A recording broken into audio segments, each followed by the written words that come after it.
Hello and herzlich willkommen zum Auf Die Fresse, the WXW review podcast in English. And this time it is a review podcast. I'm in Hamilton, joined by Mike Kilby. And Mike, how's it going? Just a couple of days away from Carat, but you've got a couple of shows to look down first. Yeah, it's good. Very close to the one of the biggest weekends of the year, I think, for all of us. So it's really excited for what coming up. So just I guess a bit of a programming note. This episode will be, I guess, brushing on Carat, but you'll want the next episode, which will be dropping on Monday as we're recording this. If you haven't heard already, the last episode we did, just over a week ago, we were joined by Felix Kohlenberg to talk all about Carat. Absolutely fantastic reception we've had to that episode. So if you haven't heard it, it's there in the podcast archives on YouTube as well.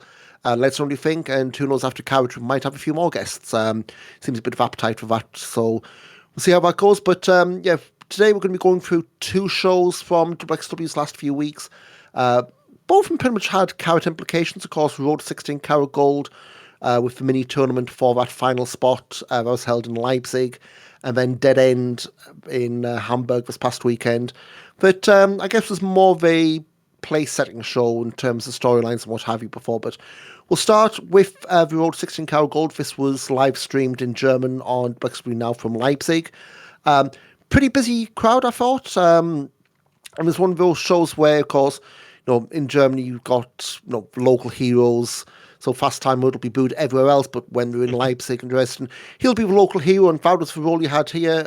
Started out, first man out, against Alex Duke in the Carat tournament semi-final. And again, decent match. You knew exactly what you were getting, when Mudo came out getting cheered. And yeah, I think it was just one of those, you're doing two matches in one night, so you're not going to get anything overly long, but it was more of a match to kind of set up what's coming later on. Duke, caused a quote-unquote injury to Mudo's arm. That played into, not so much the finish, but definitely played in later in the evening. It was a nice, easy opener for this particular match. Yeah, I think the Mudo probably was my. Well, he wasn't my favourite, but it felt like the sort of the natural person to win this one anyway. But it was. I don't really quite know what Alex Duke is doing at the moment. Like, is he going to stick with this Alex Arlen Bellamy thing? Do we know, or is just it feels weird? Like, logic. Things change and all that. You would have thought there would have been something with Norman Harris. Bear in mind, he blew off Norman to start this new team. I think Norman's only done one show this year, and that would have been a non-televised match in was the Soest thing. Part of the stuff he'd, I guess, had a hand in building up in advertising. So, you can main event. We've done all that legwork. But yeah, I wouldn't be surprised if they did something. Maybe night two of Carat and then someone on Wheel of Wrestling or something like that. It does feel weird how I don't know if it's the whole thing, I'll say the Norman Harris sphere. And there's a term I didn't want to coin, but the whole Norman Harris sphere just really seems a bit. It's always been It's been stop-start a lot the last few years of him. Like, I was going through the WXW Now catalogue. It's like it was 3 years ago for him and Bobby Gunn's main evented night two. Yeah. And now, Norman, you need a search party on the back of milk cartons. So yeah, it'd be interesting. I'd like to, I would like to see something even more, it's probably not going to be something that's going to be, much more of a middle of a card, but certainly it's a bit of a loose end that needs to be tied up along with, Levaniel getting his come up and some Jørn Simmons. I think we're still holding our breath on for that, but again, decent opener. Alex Duke crashing out as we'd expect. Had a backstage segment. CSI, they've been all over these shows, and that's not a bad thing. Nordino nicked Lee Bloom's belt, but only so we could say, "Oh look, got the Italian flag on here."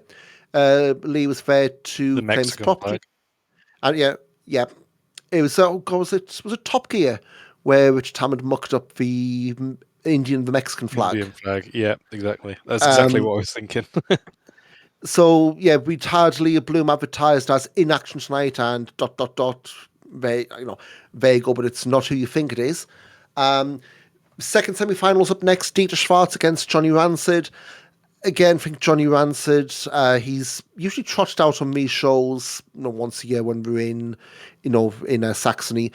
And, he's been around a lot, but, it's definitely one of those names that bring in as like a steady hand rather than, any kind. There's not much of an appetite, I would think, among the wider WXW audience for like a nostalgia run. Here, he was, a name with value or historical value against Dieter Total Schwarz. value. Yeah, I mean, it was for from Leipzig for Leipzig, which made me think, well, are they going to do Mudo and Rancid in the final, which would have been an odd one, but That one, if yeah. only. I think this one, Schwarz, he was getting something resembling a push. He's, I think last year's win-loss record was pretty much immaterial, but he's, really pushing on. Again, I thought this was a decent open. Again, it's that whole thing, under 10 minutes, there's only so much you can do. Also, that asterisk of, you're working later on in the night. And also with a little bit of ring camfish stuff coming out of Schwarz, which I don't know, we're not going to go for whole hog and, call that back. But yeah, I did like at the end, that's what called the arm trap submission. Not a Rings of Saturn, but almost like a talked arm Rings of Saturn kind of thing. And hey, Mudo, had his arm done in the opening match, and it's almost big red flag what's going to happen in the final. But Yeah, it's a good match to set up for the main event at least, or what would have been the main event. yeah. You lay it out. You lay it out in the first match, and it's ready to go for the second one, for the final, isn't it? A bit more backstage stuff. Jay Neo, Stephanie May's bumping into each other. Stephanie's had enough of Jay Neo's shit and just gives us a pat on the head. Another unannounced match. Nordino against Con Kelly. So Con normally is teaming with Aaron, but I guess Aaron doesn't travel well, which is a bit unfortunate when the team's called Roadkill, but this is a singles match for Con. It's fine for what it was, and it was, I guess, a fairly rare win for Nordino. Yeah, was what it was, 5 minutes. And yeah, it's I don't know really too much you can say about this really. It's giving one of the CSI lads an outing just to show that they're not comedy geeks who get beaten all the time. But yeah, it's given ring time in shows like this when the draw is the Carat tournament. It's a safe spot to put them on. Yeah, I'm really interested to see what CSI do over Carat. Assuming they were going to be there, I'd be very surprised if they weren't. But you do wonder what sort of shenanigans they're going to get up to. Probably staring at title belts if the last few shows have been anything to go by. Jade Neo, Stephanie Mays. So Neo's the odd one out. Didn't get she despite being from the area. Again, we've said for a while now that Stephanie Mays, she's been blowing hot and cold for a while, at least in terms of results. And I think, if the limited women's division WXW has, Jane Neo is absolutely I'd say the favourite for the moment, but she's definitely the one they're putting all the focus behind. But yeah, again, this one went about 10, 12 minutes. I don't think Leipzig really cottoned on too much, at least the crowd didn't seem to be that into it, but it was perfectly fine for what it was. I just think, Jay Neal, Stephanie May's being the only two regulars. It's a match which, it's a bit like, it's the women's equivalent of the grind Gojira stuff, just without the title to fight for, I guess. Yeah, that's a problem they've always had, really, isn't it? Ultimately, there's just not enough sort of even when we sort of see WXW when the women's division was probably at its peak, it was usually three plus whoever was there, and it seems to be the same thing at the moment, really, isn't it? I mean, you would have had, was it Emzy Lossa, but she's broken her arm, I think. So unfortunately, one door opens, then it's quickly slammed shut. So they plow on. Next up, we had Trios Action, M4 and Planet Gojira against Zoltan and the Grind. M4's got a completely new entrance video now, so it's like proper Terminator stuff. Which I like it talking about grilled chicken and protein shakes and things, yeah. I saw something Auf Die Fresse, like, it's already been trademarked by someone, but speaking something on the Voices Discord about this, and it's like, he is, at least this look, this gimmick, this entire package, if you want to do the whole and I don't mean this in a derogatory way, but it's probably going to come across like this. If you want to describe a German wrestler, there you go. The look, the package, just someone who just thinks of wrestling as, well built, sunglasses and that kind of stuff. And it's the kind of thing where we'd complained for a while he'd been barely on shows, and he's starting to get a run of shows now. Is it not just he's the comedy guy when Jacob Crane's around, or when want to do the the muscle the protein Hulk stuff. So yeah, it's good for giving him reps. It's not just against guys of the same level, which is something I think we'll be talking back about later in this. It's a trios match. It kept the grind, Kojima stuff going.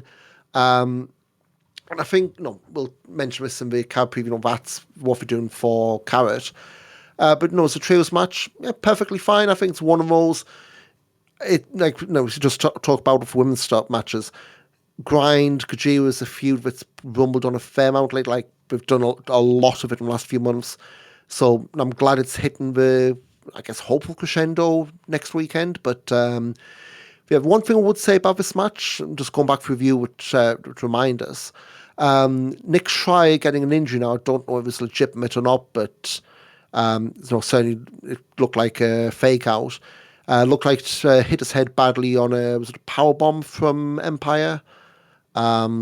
Yes. So it ended up being like a handicap thing at the end, but regardless, Zoltan and Roman finished winning by DQ after Dreisker punted Zoltan in the balls.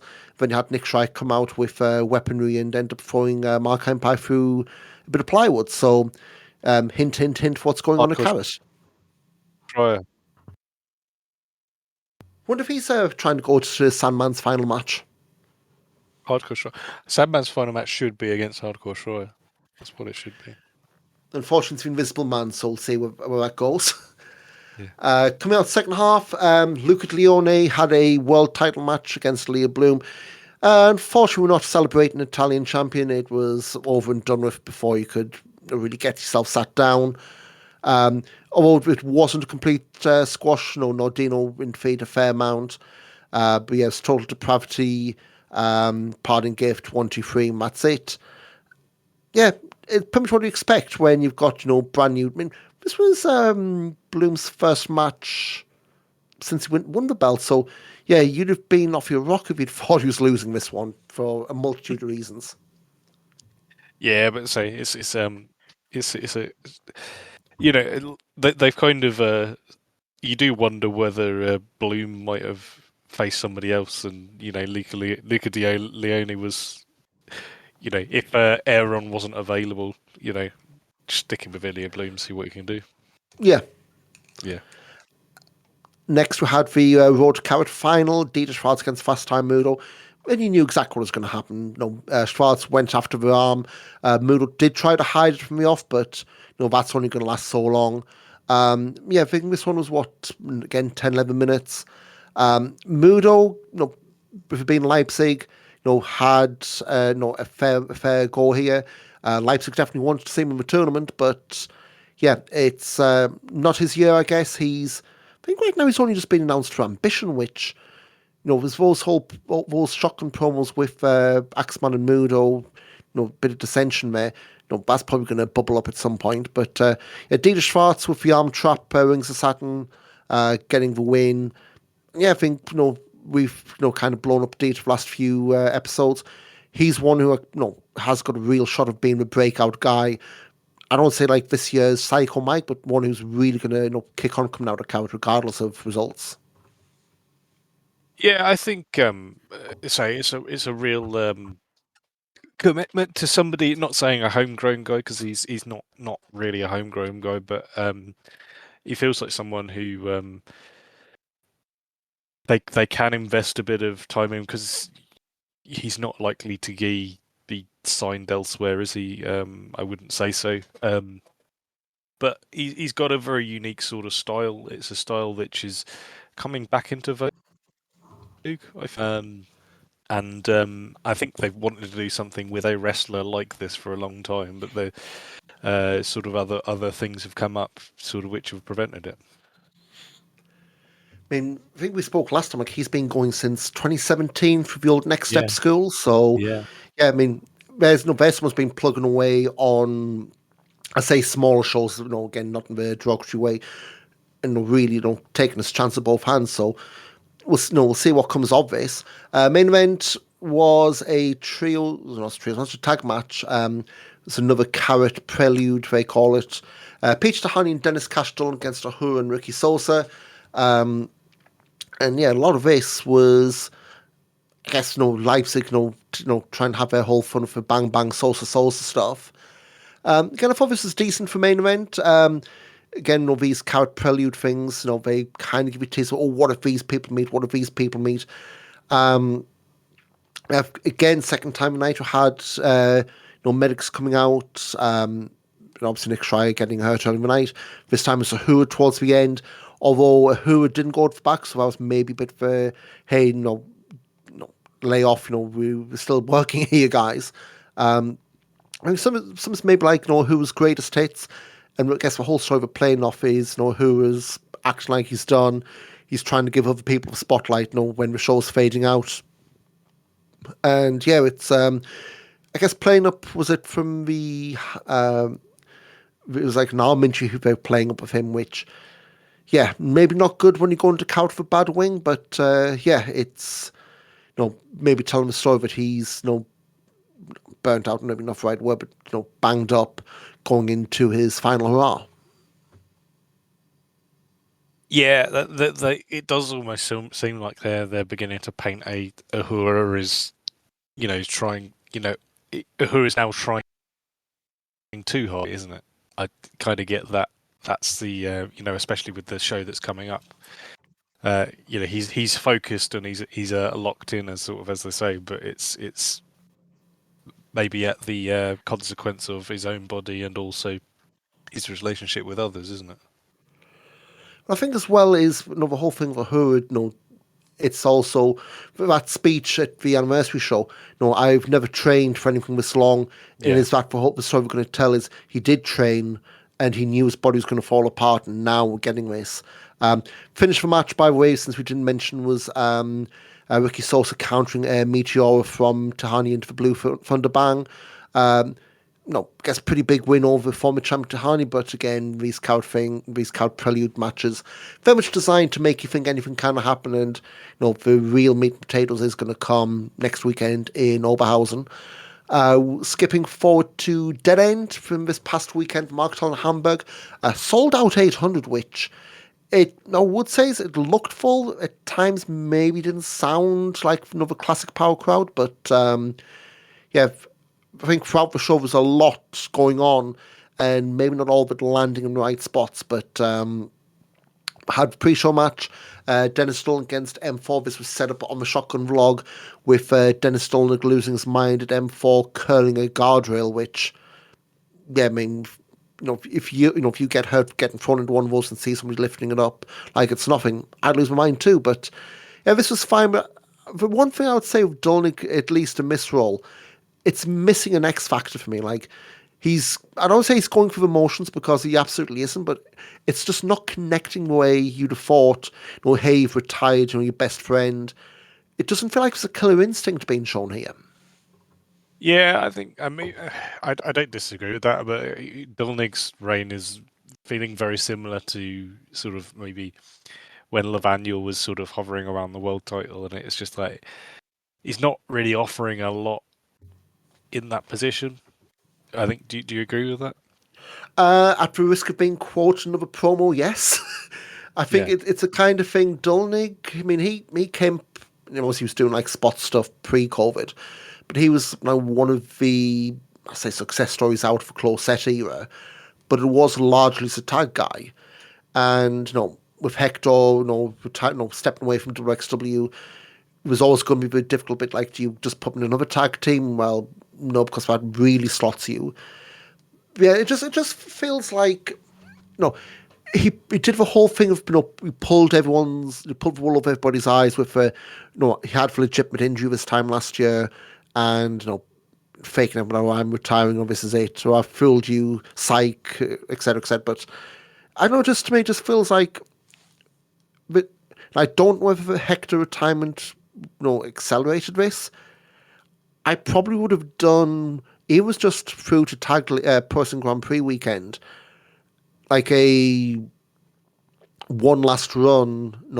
Cash and Hector as a tag team, then do the turn, and then have the shotgun title match of the cave extraction as was without it being, because they kind of blew their loads at that Wheel of Wrestling over Grand Prix weekend, because they did the big bloody brawl there. Okay, not by design, but just felt like carrying it on till Back to the Roots.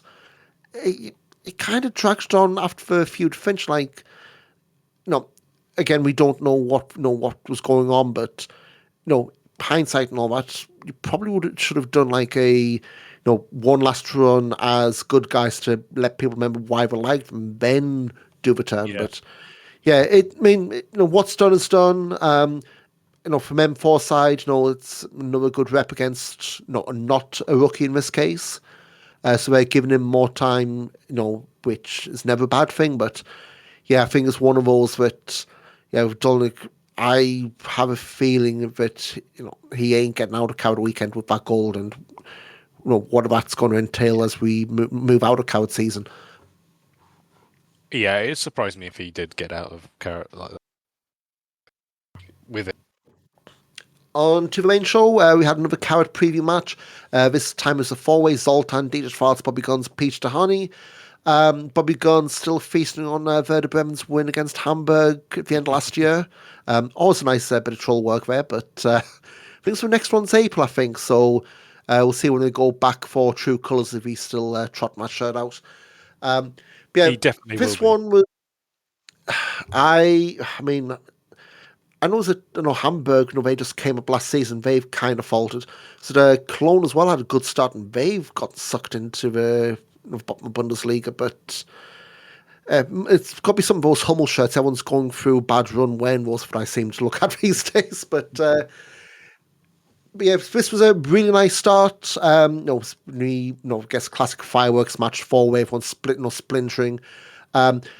They did the whole, two kind of split screen stuff late. I'm sure they probably could have done that here as well. With this, you had, two guys in Zoltan and Schwarz who aren't necessarily seeing that top level against two guys who absolutely are. So again, it's more face time against, bigger names, quote unquote. And another big win for Schwarz, pinning Zoltan at the end. Out his table. Yep. Was it? We said in the shotgun stuff. He's beating people from all around the world, just not Germans. Which that's going to lead to something. But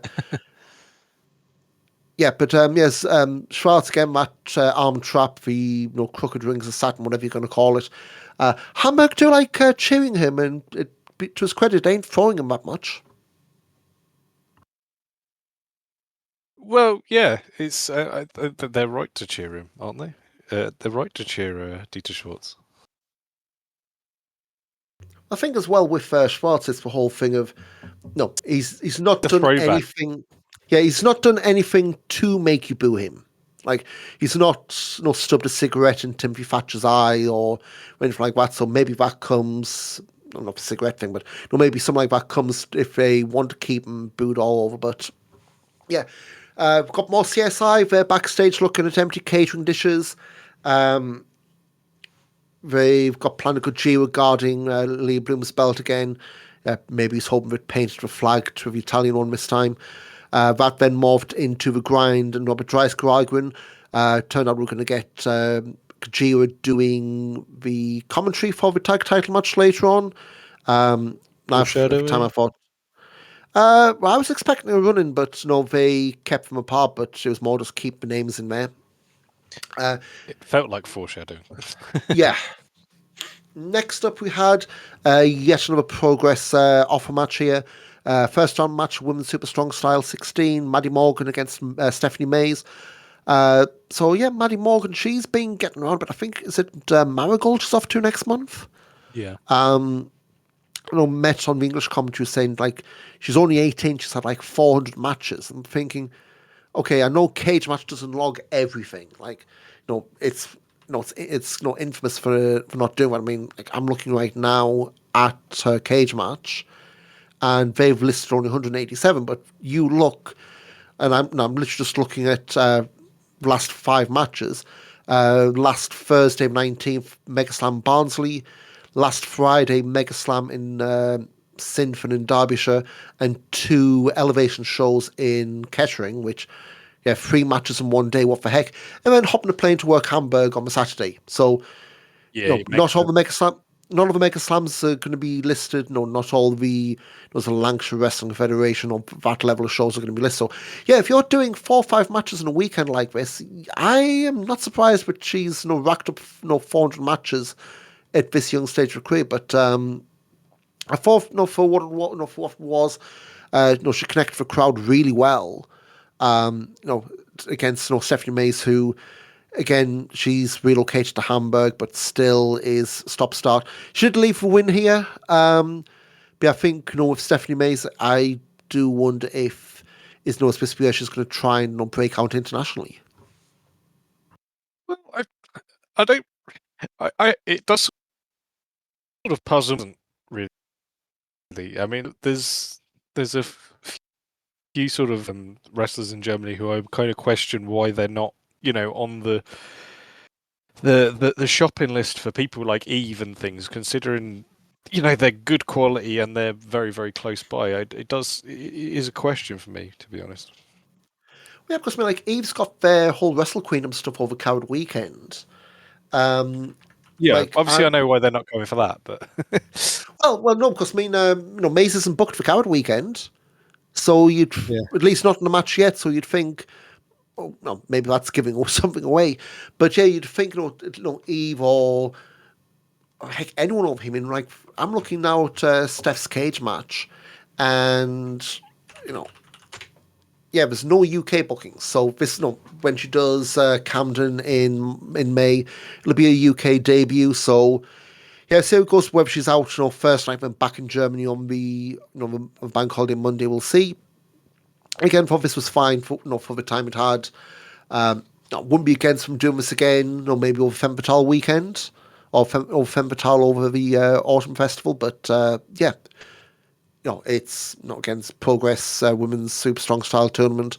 I doubt after this weekend it'll be referred to again in WXW Canon. So it is what it is. Up next, we had unannounced match. Alex Duke back after crashing out in the first round of Road to 16 Carat Gold up against a debut Nicholas Bock. So Bock, have you a big social media sort of wrestler in Germany? Yeah, I've seen him pop up around at the Project Nova shows.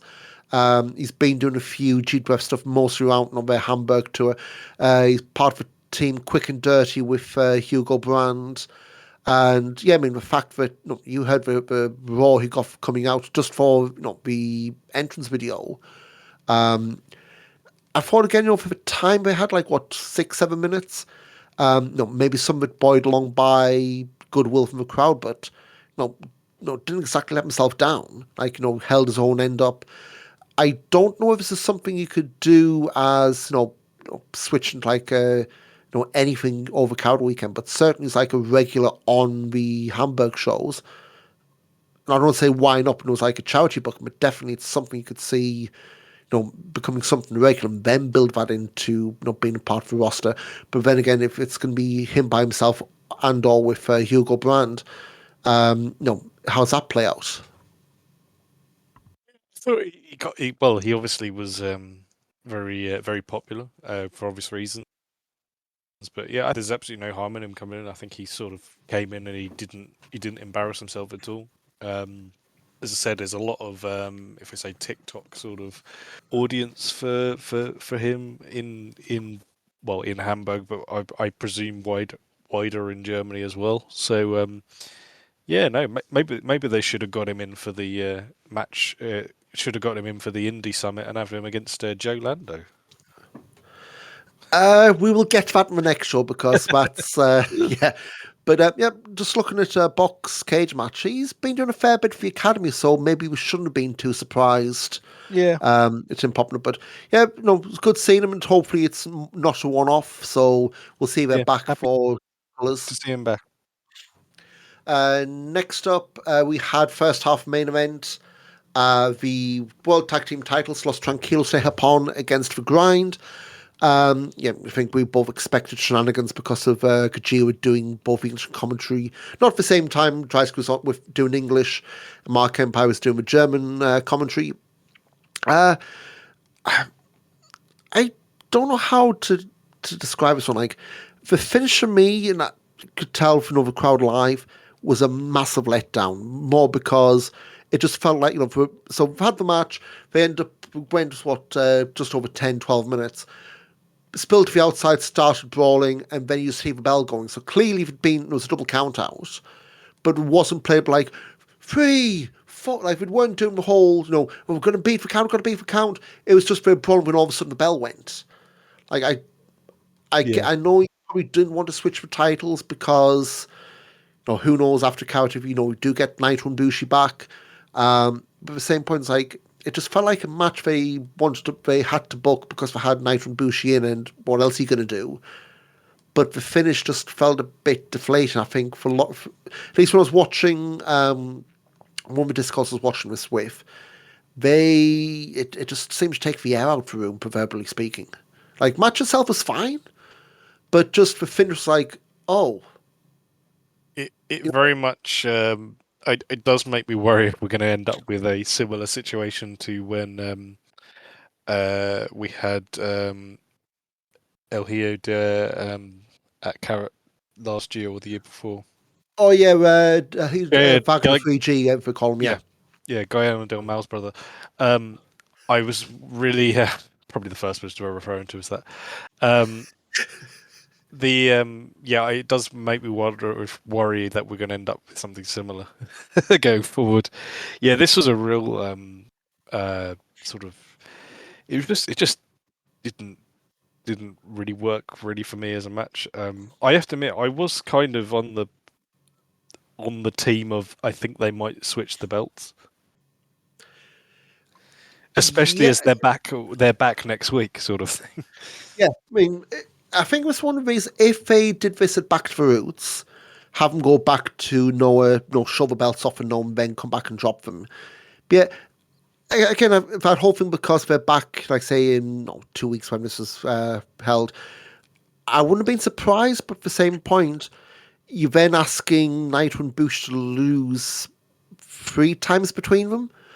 No, to get out of Carat and then drop the tag belts, which I don't know politically is that something you kind of want to do. But yeah, I mean, I think this one was the crowd had goodwill until the finish. Yeah, And there's a few yeah, times that's been the case in there's a few times that's been the case in Hamburg, unfortunately. yeah. Post match I say save it. It wasn't that bad, but they brought out CSI after the grind left. There was a handshake with LTJ and the grind.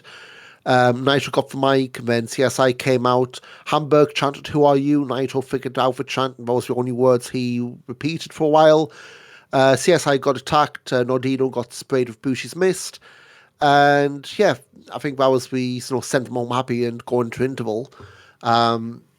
Yeah, CSI very much the I don't say placeholders. That's absolutely mean, but the guys, the utility players of the day, it seems to be referred to by somebody at the moment.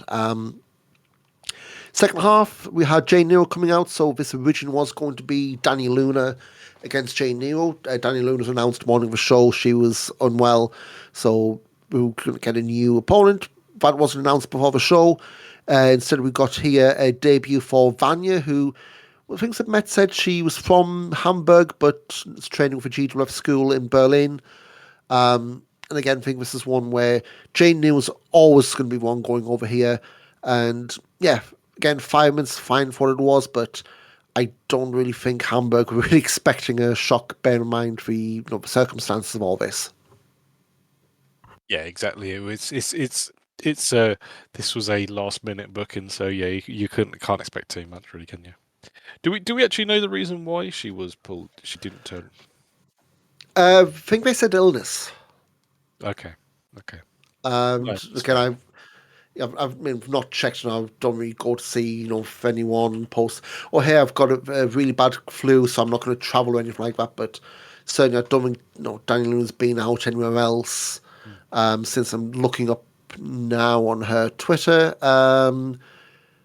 Just posting stuff to hype up TNA Yeah. and I think, yeah, pretty much it was nothing about WXW, so yeah, we'll see if they reshoot because clearly that's a match they've been building up for. I kind of had half a expectation they were going to try and do it over Carat weekend, not knowing what TNA's schedule is, but no, it certainly wouldn't surprise me if it's dropped out, one of the shows this coming week. Next up, we had European Championship Brandon Bands back for the first time since Pro Wrestling Grand Prix weekend against Ricky Sosa, and I have, Good stuff. I'm very, I've little confliction on this one.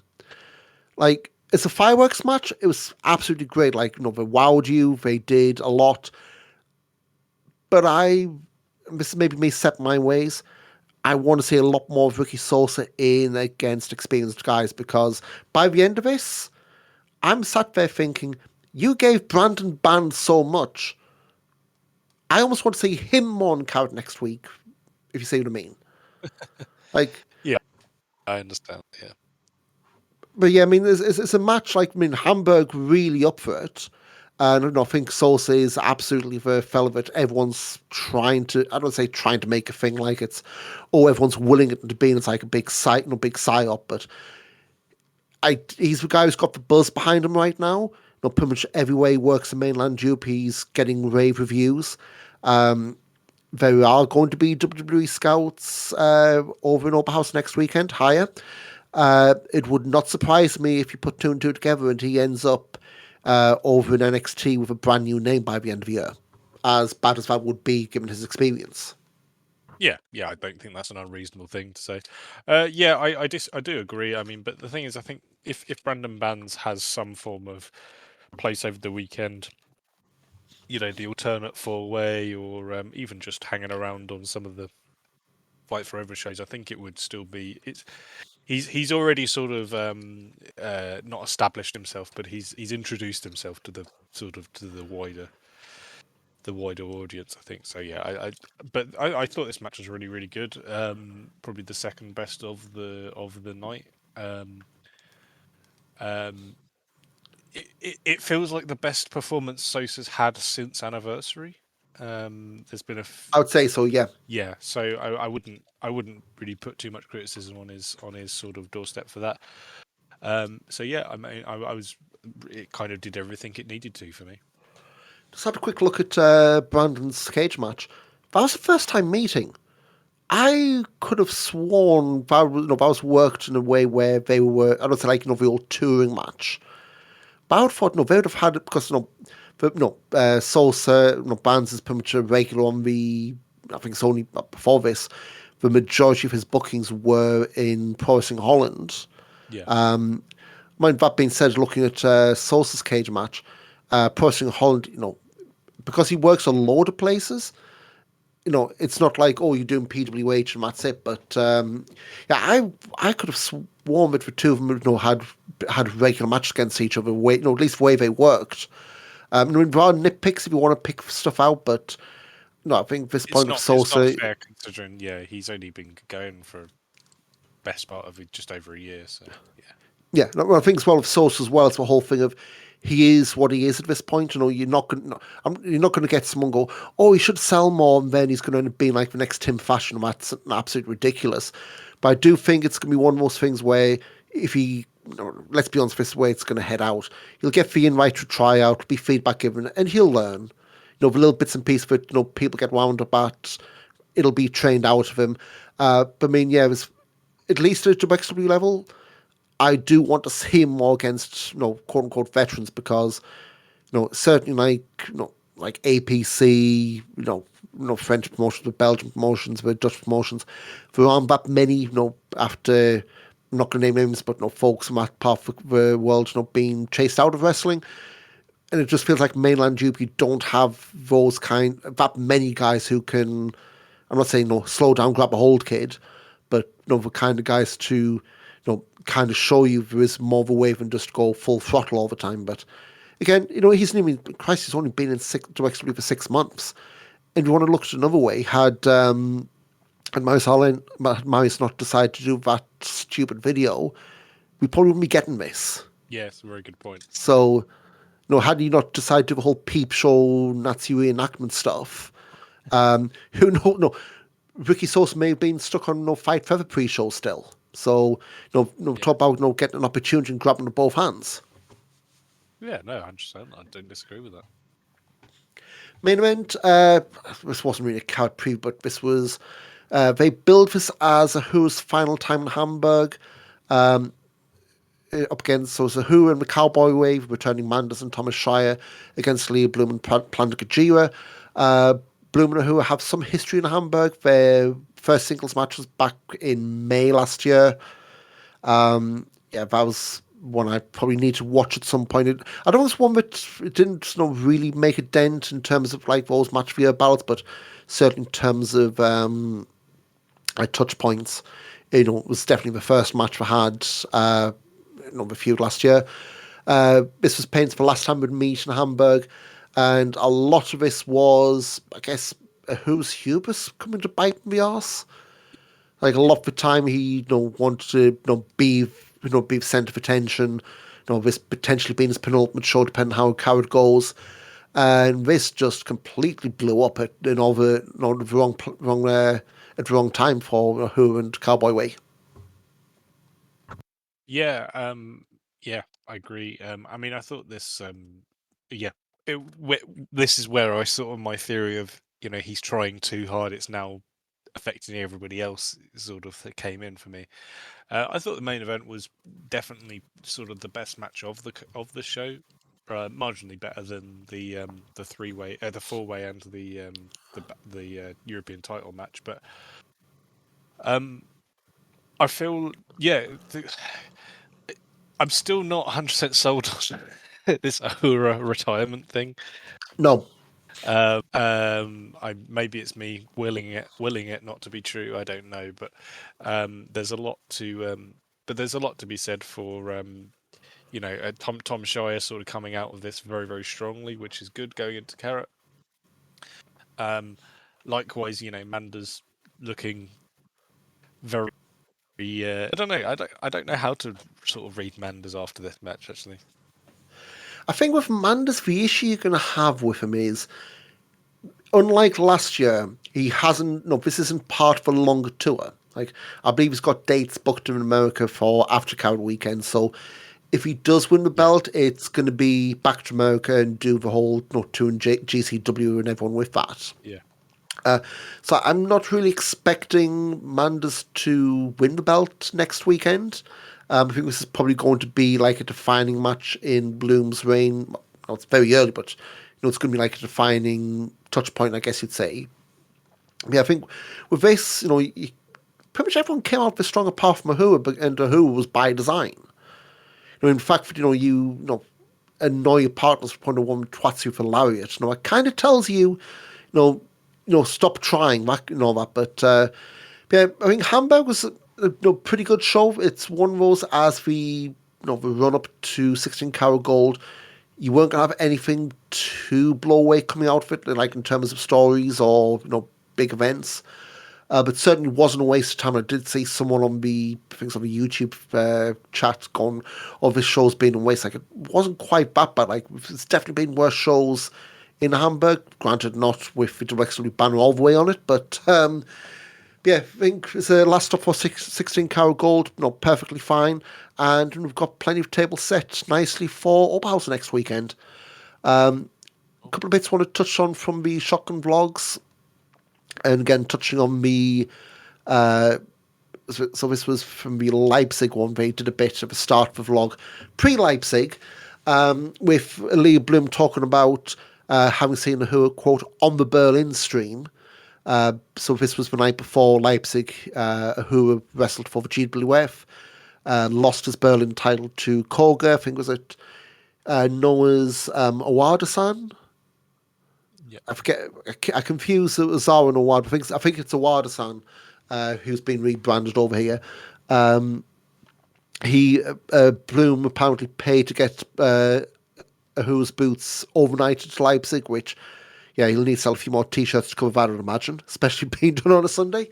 Then after Hamburg, DJ Schwartz, we mentioned, I'm on a run of beating people who aren't German.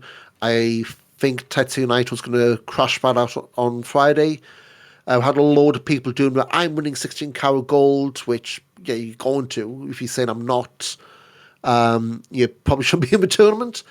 Robert tries to get chatting with Jane Nero, which, that's definitely a start of something. Yeah. Then we had things for the end. Who and Bloom there, buddy stuff. Wish and look for Carat, and then Manda's berating Who, you're not retiring, you're quitting. You're an effing quitter. Which, yeah, I think that's the first time anyone in this whole retirement run's really outlined it as you're not retiring, you're just giving up. You should be ashamed of yourself. At least that's the way Manda's framed it. And then after the vlog, they had the announcement of the Grind defending the tag titles against Blanca Jew in a street fight. So, like I say, expect Nick Hardcore Shy popping up again. But, yeah, not too much. It's just the usual, I'm winning Royal Rumble type stuff for the most part. A couple of news bits. And actually a pretty major one that came through just after we touched on the interview with Felix. Katsuya Mirishima's headed to WXW. He won the Young Lion Cup in New Japan last month. So he's on excursion along with Shoma Kato, I believe. He's off to Mexico. But Mirishima's following the footsteps of Oscar and Yuto Ice. He'll be debuting at the Inner Circle in Essen on March 5th. He's got a match announced for Ambition on Saturday, March 7th. And, quote, will be a part of almost all WXW events for the time being. So, I guess unlike the Youngblood, where they were fed Rev Pro men, it bled into WXW. Mirishima's pretty much WXW, and I've seen it's been announced as Pro Wrestling Holland, SAJ in Italy. So mainland Europe is his landing spot, and good for him. I mean, it's good that we've got more than one company with these kind of ties with New Japan, and it's not poo-poo on Rev Pro, but having more competition like this always going to be a good thing. Yeah, exactly. It's what the academy is all about, really, isn't it? It's how being able to host people so they can roll around on the mats, all day if they want to. So yeah, it's perfect thing for him. Unfortunately, it's not going to be in Tim's house, so we'll have to see if Mirisshima just sleeps in the ring after we lock up the Gas and Gershon Fight Club. But we've got a main event for Ambition. Danny Jones taking on Minoru Suzuki. We've got the Carat preview coming out Monday, so I'm not going to mention much more, but all the cards will be touching upon there. Something else we did get announced for Carat Weekend, which quite frankly blew my mind. The Saturday and Sunday night, so night 2, night 3, are being streamed live in cinemas with UCI and Cineplex in Dresden, Cologne, Bochum, and Berlin. Which, I know they said it's Saturday they're down to 50 tickets. The Sunday they're down to the last was 100 or something like that. But yeah, they did do the anniversary show last year. They did do the they did do the whole cinema stream with 10 out of 10 Next Level as the hosts. But yeah, to do this with cinemas in 4 cities, it's a hell of a push by them. Yeah, it makes you wonder: is this a a sponsorship that's maybe come up through the cinema chains, maybe? Who'd have thought? It's a test of sort of concept, maybe.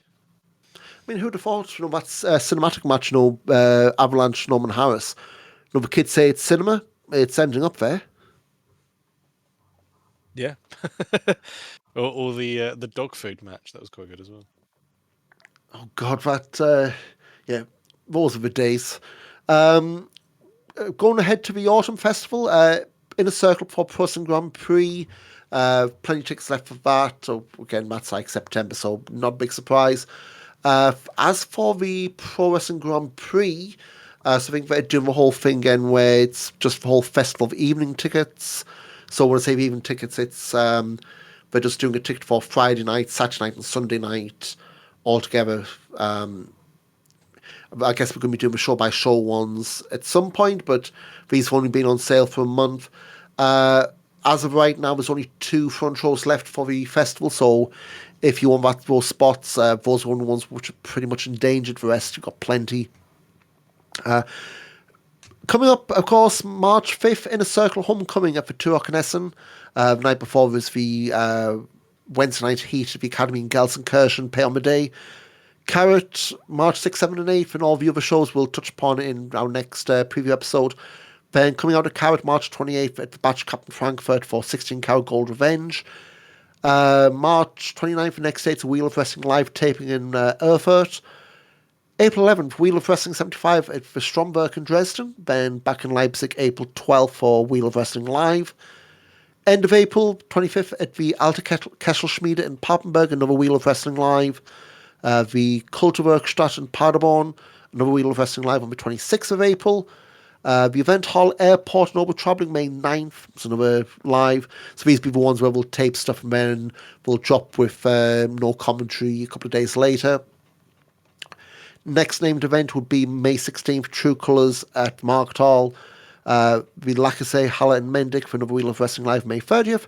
Then June 6th, back of Turbine Hall for Drive of Champions, and then we'll be saying then going for summer break. It's only a few months till Pro Wrestling Grand Prix. It's only ever it's any point of the year. It's only ever a few months. That's the good thing. Was it, Tommy says, NACTA festival after festivals for next festival, something like that. We'll hear it a few times next weekend, but we neglected to plug this because I really don't like plugging stuff in front of people, but if you listen to us the first time, Spotify, Apple Podcasts, Pocket Casts, Podcast Addict, Amazon Music, a few places I've probably never heard of for, search for us, Auf Die Fresse Podcast, we're there. YouTube, search for Auf Die Fresse Podcast as well. Mike, where can people find you heading into Carat Weekend on social media? You can find me as at Mike Kilby on pretty much everything, Twittergram, Instara, and Blue Sky. Making up my own ones. I'm Blue Space. Mike Kilby on everything. Just the only thing I wanted to plug is obviously if you didn't listen to it, I would recommend listening to the interview we just did with Felix Koenenberg, which is episode 67. I'm really happy with it. I think we both are. So likewise, there's a lot of other podcasts who have also interviewed him recently, so you can check them out as well. But that's all I have to plug. Yep. Again, social media for me, Ian Wrestling. I keep saying so. I'll try and make a point of posting more stuff on Instagram at least during Carat Weekend. Probably going to be taking a camera for the Carat show, so we'll see what comes out from there. But thanks for listening, guys. We'll be back Monday for our Carat preview podcast. Oh, one other thing, in case you decide not to listen to that, WXWnow.com, the YouTube channel, they'll be streaming all of Carat live in English and German. So unlike last year, you're not having to pick one platform for English or another for German. English and German, both on the WXW YouTube. Only thing that won't be live will be Inner Circle. That, I think Felix said, not to drop Mark Shuttle in it. Trying to have that up the next day before Night 1 of Carat. So, next weekend, settle into WXWnow.com. You'll get all the archives as well. All be in English, and it's on a YouTube app that everyone will have on their smart TV, their phones. You're not having to find IWTV. And one thing I found of them is IWTV don't let you rewind during a live stream. So if you miss stuff, tough luck. You've got to go back and wait for it to be uploaded, or on the YouTube one, they've got the full play, pause, rewind, and all that good stuff. So thanks for listening, everyone. I will be watching live at Carat because I'll just be rewinding things that I missed in the show whilst I'm at the show. That's one of the most undersung things, of course, unless the 5G goes down in Oberhausen. But definitely been a few times where something's happened, we've missed. It's like, pull up YouTube, hit back 10 seconds a few times. Oh, that's what happened. So massive benefit of those live, especially now we're not doing the the beanbag screens from hall like we did that one time. But thanks for listening, everyone. We'll be back in a few days with our Carat preview. Being in Hamilton and Mike Kilby, we'll see you in a few days. Cheers. Cheers.